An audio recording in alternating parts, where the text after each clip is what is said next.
24 दिसंबर 1997 को इस धरती पर एक ऐसे बंदे ने जन्म लिया जिसके बारे में किसी को कुछ भी पता नहीं था।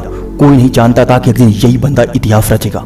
दोस्त, ये कहानी शुरू होती है हरियाणा राज्य के पानीपत जिले के एक छोटे से गांव खांदरा से। इसी गांव में एक छोटे से गरीब किसान परिवार में इस बंदे का जन्म हुआ जिसका नाम रखा गया नीरज चोपड़ा। परिवार वालों को भी नहीं पता था कि एक दिन यही नीरज पूरे विश्व में उनका सर गर्व से ऊंचा करने वाला है। दोस्त, नीरज चोपड़ा मात्र 12 साल की उम्र में ही 80 किलो के हो गए थे, जिसकी वजह से लोग उन्हें मजाक में गांव का सरपंच कहते थे। लोग उनका मजाक उड़ाते थे, पर लोगों को क्या पता था कि एक दिन यही 80 किलो का बंदा अपने देश का भाला इतनी दूर फेंकेगा कि उसे पूरा विश्व याद रखेगा।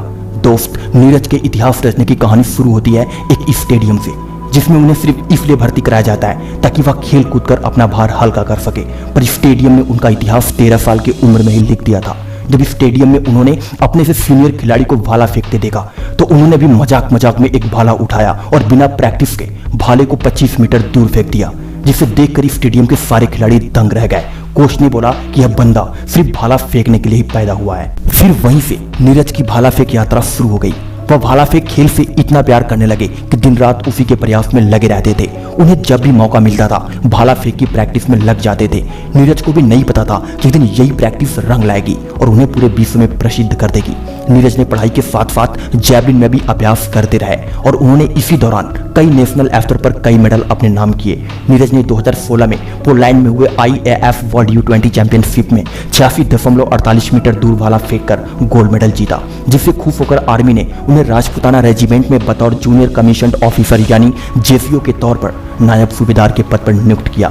आर्मी में खिलाड़ियों को ऑफिसर के तौर पर कम ही नौकरी मिलती है, लेकिन नीरज की प्रतिभा ने सभी को झकझोर कर रख दिया, जिसके कारण उन्हें डायरेक्ट ऑफिसर बना दिया गया। नीरज की यात्रा यहीं पर खत्म नहीं होती है, असली खेल तो अभी बाकी है। पर इसी दौरान नीरज की जिंदगी में कई दुर्घटनाएं भी हुई, जिसकी वजह से उनके कंधे में इंजरी हो गई और जिस हाथ से भाला फेंकते थे उस हाथ की कलाई भी प्रैक्टिस के दौरान टूट गई। पर उन्होंने हिम्मत नहीं हारी, वे लगातार अपने लक्ष्य की तरफ डटे रहे। उनका सपना था पूरे विश्व में नीरज के नाम का डंका बजाना, पर यह इतना आसान नहीं था। उसके लिए नीरज को दिन रात एक करना पड़ा। एक बार फिर से नीरज ने 2018 में इंडोनेशिया के जकार्ता में हुए एशियन गेम में 88.06 मीटर दूर भाला को फेंककर फिर से गोल्ड अपने नाम कर लिया और भारत के पहले एशियन गोल्ड मेडलिस्ट बन गए। इसी दौरान उनके कंधे में चोट लगी और उन्हें काफी समय के लिए खेल से दूर रहना पड़ा। तभी अचानक आए कोरोना महामारी की वजह से कई खेल टल गए। जो ओलंपिक 2020 में होना था उसे 2021 में कराना पड़ा। पर कहते हैं ना कि जो होता है अच्छे के लिए होता है। इससे नीरज को प्रैक्टिस करने का और समय मिल गया और वह पूरी तरह स्वस्थ भी हो गए।